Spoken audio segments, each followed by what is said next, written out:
Guys, Johnson IFBB Pro here, training back today with Curtis Brockwell at Top Dogs Fitness. Jay, peace out. Let's go.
Got any more pointers for people at home?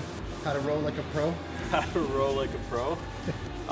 Yeah, so I was just telling Kurt, like, just make sure when you're doing the row movement, you're not going straight up and down. A lot of people, like, they'll do this for the row. Just going straight up and down, you're gonna hit a lot of your bicep that way. What I started to do differently in the last probably year to 2 years, and like, you can go look at my back 2 years ago versus last year and it came up a lot. But one thing I started to do differently with my rows is actually more of a, like, think about it like an erg, like it's more of a rowing movement. Like you're gonna row, you're kind of gonna swing it down and up versus up and like straight. You swing around, and then right when you get to like the top of the movement almost, that's when you're gonna sort of lock the lat in. Just gonna flex at the top, that's all. Do more of a row movement, less pull movement, that's all it is. You want to do more of a row, less pull.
Not only just the row, but the pull down too is at like the bottom of the movement, you're gonna actually think about rolling your lat outwards. So even on the pull down, when you're going up, you're gonna like roll them out, and then on the downward movement, you're gonna just contract them inwards. Same thing here, right at the bottom. Roll it out, pull it in, roll it out, pull it in. And that's something I focused on doing the last couple of years, and I think it made a big difference.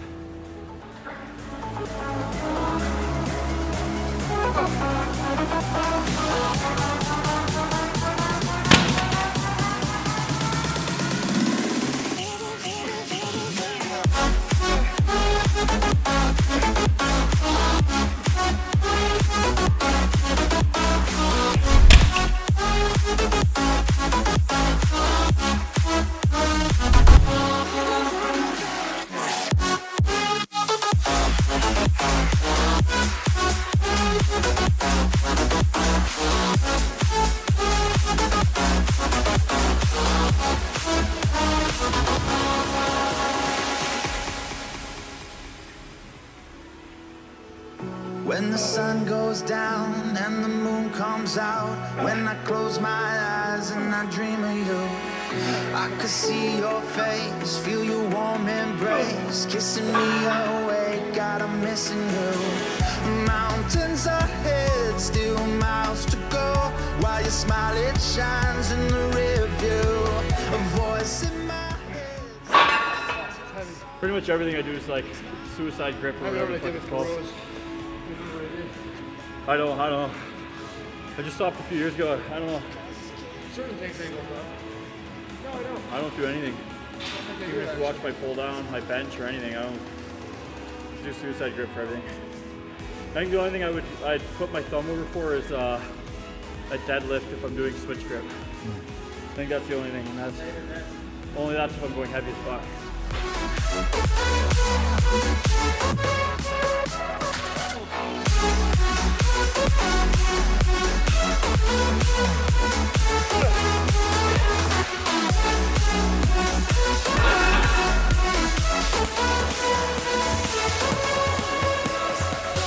Tired of being what you want me to be, feeling so faithless, lost under the surface.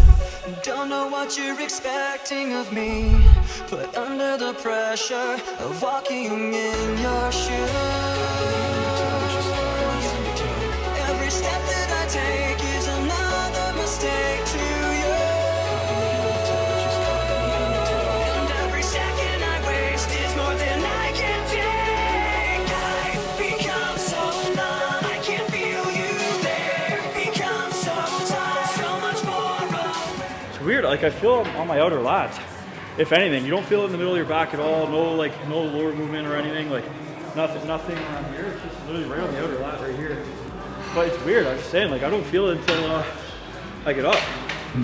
When I'm doing the movement, I'm worried because for me, I always have to focus on everything I'm doing for the contraction. Make sure I can feel every single movement. But like, I don't feel that as much. I get exhausted. Don't get me wrong, but it's not until I get up and I just feel fucking swole afterwards. Fuck.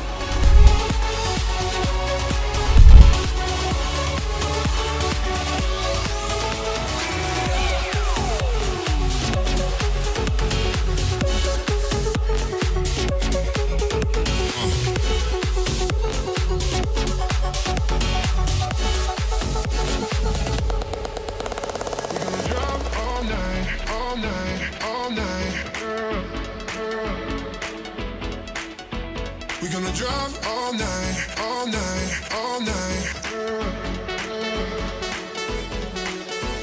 We're gonna drive all night. We're gonna run all the red lights. So baby, turn it up. Wanna feel that rush. What's one thing you would tell yourself going back in a time when you first started bodybuilding that you learned throughout your journey that you would do now? I would say, honestly, just don't ego lift. I made a lot of mistakes trying to lift too heavy when I was younger. In ways it helped me because it definitely overdeveloped my shoulders. You know, doing bench press wrong, yanking too much weight on back day, using my biceps, and yeah, man, I would just say make sure your split is even, and make sure that you're not ego lifting. I know it sucks doing, you know, lightweight, but you know, if you can look huge and do lighter weight, then fine, so be it. What you're looking for is a contraction on every single rep. So if you stretch and contract on everything, just make sure you're getting the most of every rep, man. Like that's kind of something I wish I did before. I had the typical bro split of like arms and shoulders and then chest, and then I never trained back and never trained legs. So keeping things even and making sure that you're getting most of every workout. And yeah, man, like, don't get me wrong, like lifting heavy is fun, and that's sort of why we're here. Do that on your compound lifts if you want, but as long as you're getting the most of the reps, like you're keeping the form intact, and go as heavy as you want. But if you're bodybuilding, then focus on bodybuilding. Focus on everything in between A and B versus just trying to get from A to B. That to me is powerlifting and weightlifting, and that's fine if that's what you're into, by all means. But for bodybuilding, you're actually going to focus on everything in between.